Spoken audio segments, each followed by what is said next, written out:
જય શ્રી કૃષ્ણ મિત્રો, નિત્ય સત્સંગમાં આપ સૌનું સ્વાગત છે।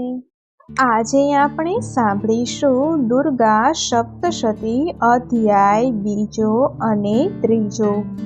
જો આ વિડીયો તમને પસંદ પડે તો લાઈક અને શેર કરી ચેનલને સબસ્ક્રાઇબ જરૂરથી કરજો। આગળના અધ્યાયમાં આપણે દેવી ભગવતીનો મહિમા તથા મધુ અને કૈટભ નામના દૈત્યોના વધની કથા સાંભળી। તો હવે આપણે સાંભળીએ દુર્ગા સપ્તશતી અધ્યાય 2। દેવતાઓના તેજથી દેવીનો પ્રાદુર્ભાવ અને મહિષાસુરની સેનાનો વધ। આ મધ્યમ ચરિત્રના ઋષિ ભગવાન વિષ્ણુ છે, દેવ મહાલક્ષ્મી છે, ઉષ્ણીપ છંદ છે, શાકંભરી શક્તિ છે, બીજ દુર્ગા છે, વાયુ તત્વ છે અને સ્વરૂપ યજુર્વેદ છે અને તેના જાપનો વિનિયોગ શ્રી મહાલક્ષ્મી દેવીની પ્રીતિ પ્રાપ્ત કરવાનો છે। અક્ષયમાળા, પરશી, ગદા, વ્રજ, પદ્મ, ધનુષ, બાણ, કુંડી, દંડ, શાંગ, તલવાર, ખડક, ઢાલ, શંખ, કમળ, મધુપાત્ર, ત્રિશૂળ, પાશ, સુદર્શન આ બધા શસ્ત્રો જેમના કર કમળમાં ધારણ કરેલા છે, જેમની પ્રસન્ન મુખ મુદ્રા છે, જે કમળાસન પર બિરાજમાન છે, એવા મહિષાસુર મર્દિની દેવી મહાલક્ષ્મીજીનું હું ધ્યાન ધરું છું। પૂર્વે દેવદાનવો વચ્ચે 100 વર્ષ સુધી ઘોર યુદ્ધ ચાલ્યું। એમાં દેવોનો સેનાપતિ ઇન્દ્ર અને દાનવોનું સેનાપતિ મહિષાસુર હતું। આ સંગ્રામમાં બળવાન દૈત્યોએ દેવતાઓને હરાવી દીધા અને ત્યારબાદ મહિષાસુર ઇન્દ્ર બન્યો। પછી હારેલા દેવતાઓ પ્રજાપતિ બ્રહ્માને અગ્રેસર રાખીને ભગવાન શંકર અને વિષ્ણુ જે સ્થાને બિરાજમાન હતા ત્યાં ગયા। યુદ્ધમાં દેવતાઓનો પરાજય તથા મહિષાસુર ઇન્દ્ર બન્યો તે સઘળી વાતો દેવતાઓએ શંકર ભગવાનને તથા ભગવાન વિષ્ણુને કહી। વળી આગળ કહ્યું કે આ મહિષાસુર અત્યારે સૂર્ય, ઇન્દ્ર, અગ્નિ, વાયુ, ચંદ્ર, યમ, વરુણ વગેરે દેવોના અધિકાર ભોગવે છે। વળી આ દુષ્ટ દૈત્યે સ્વર્ગમાંથી સર્વે દેવતાઓને મારી હાંકી કાઢ્યા છે, તેથી એ બધા પૃથ્વી લોકમાં મનુષ્યની જેમ ફરે છે। હે ભગવાન, અમે આપની સમક્ષ મહિષાસુરના આસુરી વર્તનથી તમામ કથા કહી સંભળાવી। હે દેવ, અમે આપની શરણમાં આવ્યા છીએ, આપ હવે એ દૈત્યનો નાશ કરવાનો ઉપાય કરો। દેવતાઓની આવી વાત સાંભળતા જ ભગવાન વિષ્ણુ તથા મહાદેવજી ક્રોધાયમાન થઈ ગયા। ભ્રુકુટી ખેંચાઈ ગઈ, તેમનું મુખ ભયાનક બની ગયું। આમ ક્રોધિત થયેલા ભગવાન વિષ્ણુના મુખમાંથી અપાર તેજપુંજ પ્રગટ થયું। તેવી જ રીતે બ્રહ્મા તથા મહાદેવજીના શરીરમાંથી તેજ પ્રગટ થયું। બીજા અન્ય દેવતાઓના શરીરમાંથી પણ તેજ ધારા પ્રગટ થઈ। આમ સર્વે દેવોનું તેજ એકમાં મળી એક મહાન તેજપુંજ બની ગયું। આમ એકઠા થયેલા તેજનો એક દિવ્ય સમૂહ બની પર્વતની સમાન ભાસતો હતો। તેની જ્વાલાઓની દિગંતરો વ્યાપ્ત થઈ ગયા। દેવતાઓના શરીરમાંથી પ્રગટ થયેલું તેજ અતુલિત હતું અને આ તેજમાંથી એક દેવી સ્ત્રી સ્વરૂપ થઈ ગયું। ત્રણેય લોક તેની ક્રાંતિથી તેજોમય બની ગયા। આ દેવી સ્વરૂપનું મુખ ભગવાન શિવજીના તેજમાંથી પ્રગટ્યું। યમ તેજમાંથી તેના કેશ બન્યા, વિષ્ણુ તેજમાંથી પૂજાઓ બની, ચંદ્ર તેજથી 2 સ્તનો, ઇન્દ્ર તેજથી કટિશ પ્રદેશ, વરુણ તેજથી જંઘા અને ધરતીના તેજમાંથી નિતંબ પ્રગટ થયા।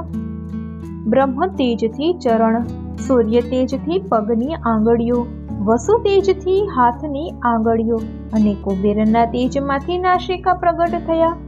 દક્ષ પ્રજાપતિના તેજથી તેમના દાંત પ્રગટ થયા। અગ્નિ તેજથી 3 નેત્રો બન્યા।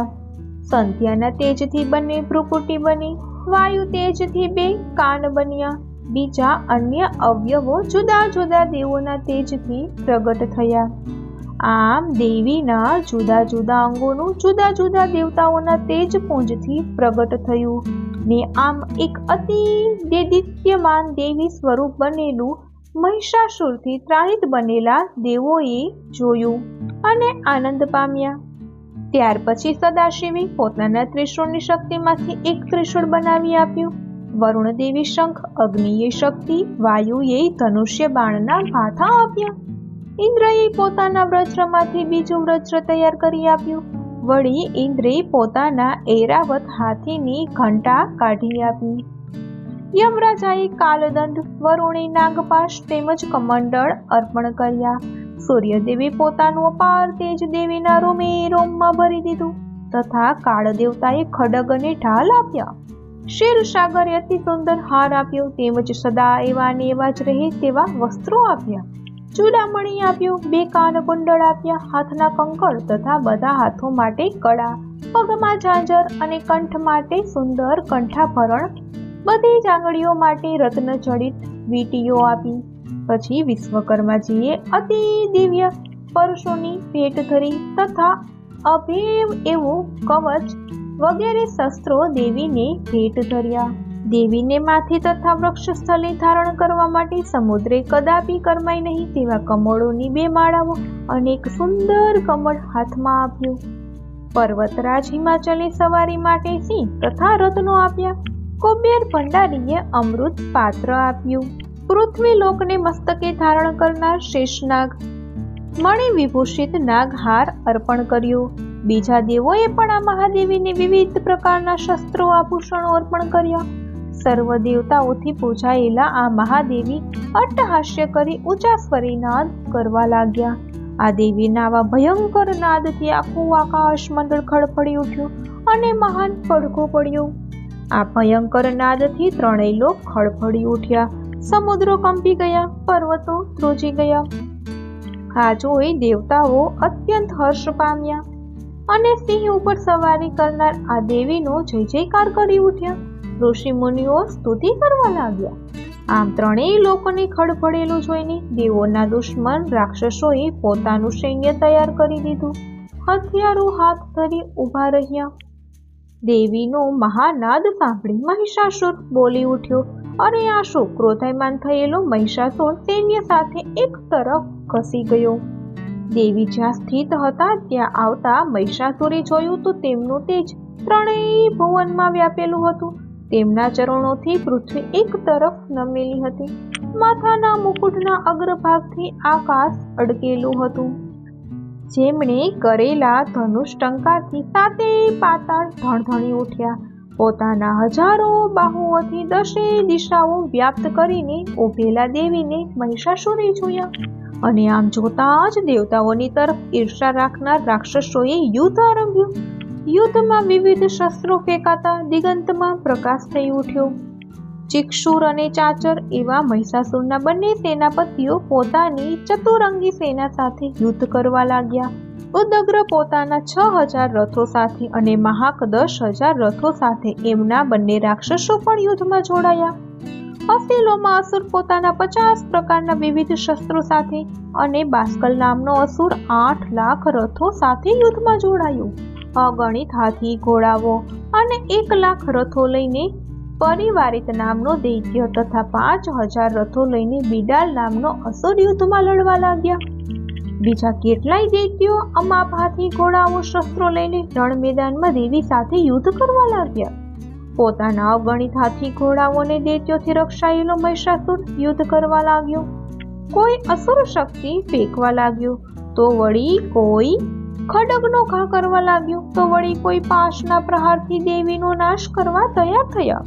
અસંખ્ય દાનવોના શસ્ત્રોના પ્રહારો સામે મહાદેવી ચંડિકાએ ક્ષણ માત્રમાં પોતાના શસ્ત્રથી નાશ કર્યો. ઋષિ મુનિ તથા દેવતાઓ તેમની સ્તુતિ કરે છે. તેવા પ્રસન્નમુખી દેવી દૈત્યોનો સહાર કરવા તેમની તરફ શસ્ત્રોનો પ્રહાર કરવા લાગ્યા. દેવીએ જેના ઉપર સવારી કરેલ એ સિંહ પણ ક્રોધિત થઈ પોતાની કેશવાળી ધોણાવતો વનમાં જેમ દાવાગ્નિ સર્વનાશ કરે તેમ દૈત્ય સૈન્યમાં ઘૂમવા લાગ્યો.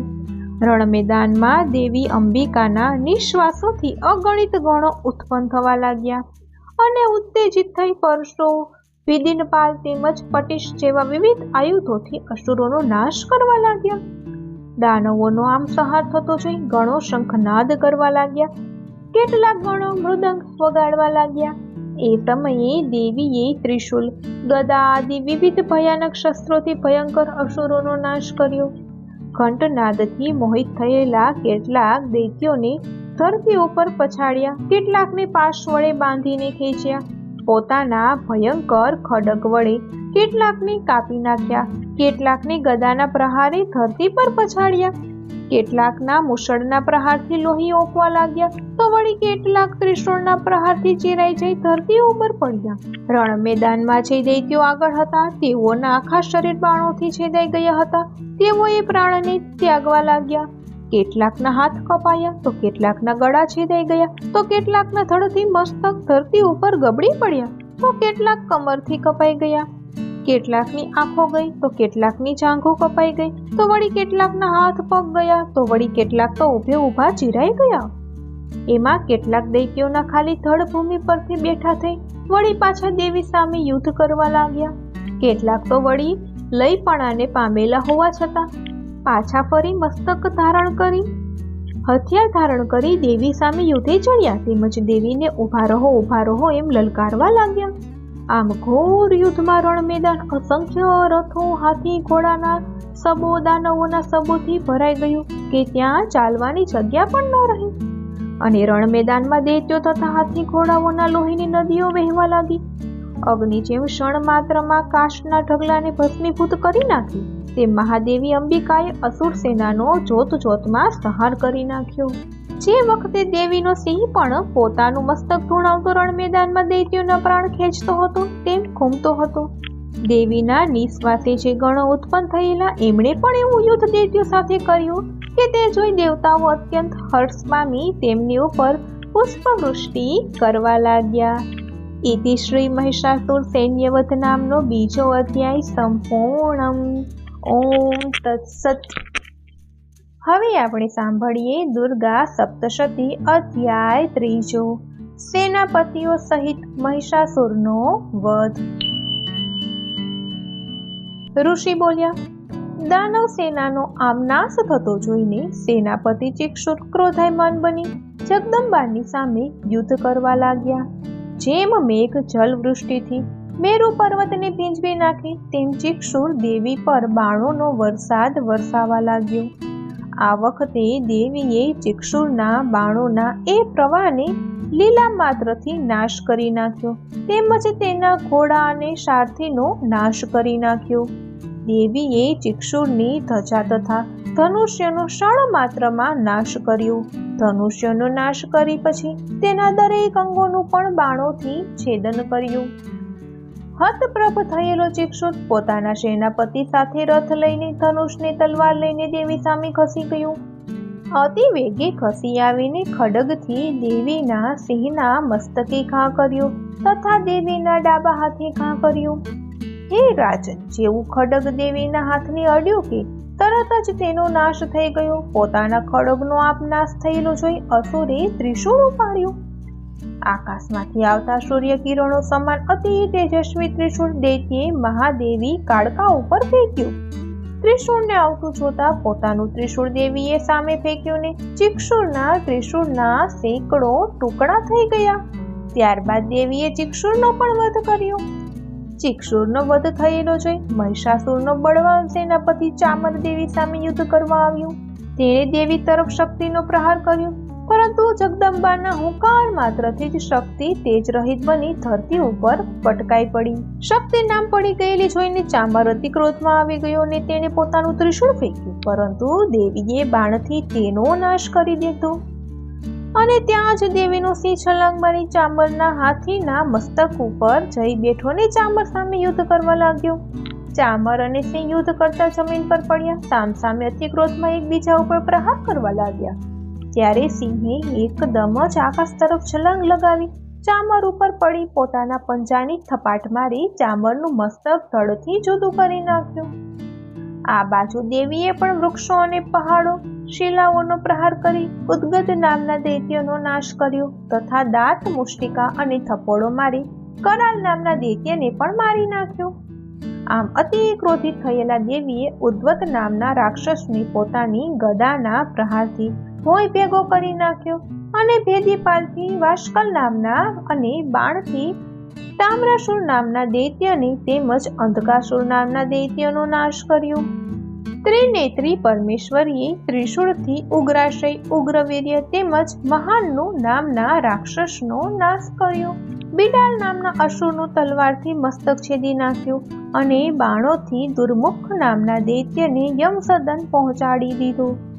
પોતાના સૈન્યનો નાશ થતો જોઈ મહિષાસુર દેવીના ગણોને ત્રાસ આપવા લાગ્યો. કેટલાકને પોતાના મુખના પ્રહારથી, કંઈકને ખરીના મારથી, તો વળી કેટલાકને પૂંછથી માર મારતો, કેટલાકને શિંગ વડે ચીરીને ધરતી ઉપર પછાડવા લાગ્યો. કેટલાકને પોતાની વેગની ઝપટમાં લઈ, તો વળી ઘણાકને પોતાના અવાજથી ભ્રમણમાં નાખીને, કેટલાકને પોતાના નિશ્વાસથી ધરતી ઉપર પછાડ્યા. આમ દેવીના ગણોને પછાડી મહિષાસુર દેવીના સિંહનો નાશ કરવા ગયો. ત્યાં જ ભવાની ક્રોધાયમાન થયા. અતિ બળવાન મહિષાસુર પણ ક્રોધિત થઈ પોતાની ખરી વડે ધરતી ખોતરતો અને શિંગડાથી પર્વતોને ઉખાડી આકાશ તરફ ફંગોળતો મહાગર્જના કરવા લાગ્યો. તેની દોડાદોડીથી ધરતી ખોદાવા લાગી અને તેના પૂંછડાની પછડાટથી સાગર ધરતી ઉપર ફેલાવા લાગ્યો. દૈત્યના સિંહ પ્રહારથી વાદળોના ટુકડે ટુકડા થઈ ગયા અને નિશ્વાસી પર્વતો આકાશમાં ફેંકાઈને નીચે પડવા લાગ્યા. આવો ક્રોધિત થયેલો મહિષાસુર દેવી તરફ ખસી આવતો જોઈ દેવી અતિ ક્રોધે ભરાયા. દેવીએ પાશ નાખી દૈત્યને પાશના બંધનમાં બંદીવાન કરી નાખ્યો. પાશના બંધનમાંથી છૂટવા મહિષાસુરે મહિષના રૂપનો ત્યાગ કર્યો અને સિંહનું રૂપ ધારણ કરી જ્યાં તે દેખાયો કે માતાજીએ તેનું મસ્તક ઉડાડવા ગયા, તો તે હાથમાં ખડક લઈ મનુષ્ય રૂપે દેખાયો.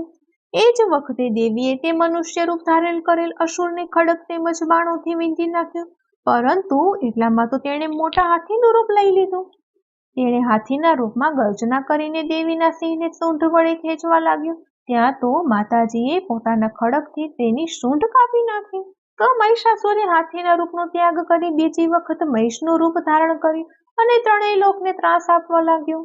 આથી જગત માતા અતિ ક્રોધાયમાન થયા છે, નેત્રો લાલ થયા છે ને વારંવાર મધુપાન કરી અટ્ટહાસ્ય કરવા લાગ્યા. બળ અને પરાક્રમથી અભિમાની બનેલો મહિષાસુર પોતાની શીઘ્રથી ઉંચકીને મોટા પર્વતો ચંડિકા ઉપર ફેંકવા લાગ્યો. મહિષાસુરના નાખેલા પર્વતોનો દેવી પોતાના બાણથી ક્ષણ માત્રમાં ટુકડે ટુકડા કરી લાગ્યા. તે સમયે મધુપાન કરવાથી તેમનું મુખારવિંદ લાલ થઈ ગયું અને ક્રોધથી ધ્રુજવા લાગ્યા. હે મૂર્ખ, હું મધુપાન કરું તેટલી ક્ષણ તું ગરજી લે, ત્યાર પછી હું તારો વધ કરીશ ને તારે બદલે દેવતાઓ ગર્જના કરશે. આમ બોલી જગદંબાએ કૂદકો માર્યો ને મહિષાસુરને પીઠ ઉપર બેસી ગયા. પછી એક જ ચરણથી તેને જમીન ઉપર પછાડી દબાવ્યો. તેના ગળામાં ત્રિશૂળ માર્યું. દેવીના ચરણ નીચે દબાયેલો અને ત્રિશૂળના મારથી ઘાયલ થયેલો મહિષાસુરમાંથી માનવ રૂપમાં અડધો બહાર નીકળ્યો, પરંતુ દેવીએ પોતાના પ્રભાવે રોકી રાખ્યો. અડધા માનવ સ્વરૂપી આ રાક્ષસ દેવી સાથે યુદ્ધ કરવા લાગ્યો, પરંતુ તલવારથી દેવીએ તેનું મસ્તક ધડથી અલગ કરી નાખ્યો અને ધરતી ઉપર પછાડ્યો. મહિષાસુરના વિનાશથી બચેલી દાનવ સેના ત્રાસ પામી નાસી ગઈ અને દેવો અતિ આનંદમાં આવી ગયા. ત્યાર પછી ઋષિમુનિએ તથા શક્રાદિ દેવતાઓએ દેવીની સ્તુતિ કરવા લાગ્યા. ગંધર્વરાજ ગાન કરવા લાગ્યા. અપ્સરાઓ નાચવા લાગી. ઇતિ શ્રી મહિષાસુર વધ નામનો 3જો અધ્યાય સંપૂર્ણમ. ઓમ તત્સત. તો મિત્રો, આ હતો દુર્ગા સપ્તશતીનો અધ્યાય 3, મહિષાસુરનો વધ. જો આ માહિતી તમને પસંદ પડી હોય તો વિડીયોને લાઈક અને શેર કરી ચેનલને સબસ્ક્રાઇબ જરૂરથી કરજો. જય શ્રી કૃષ્ણ.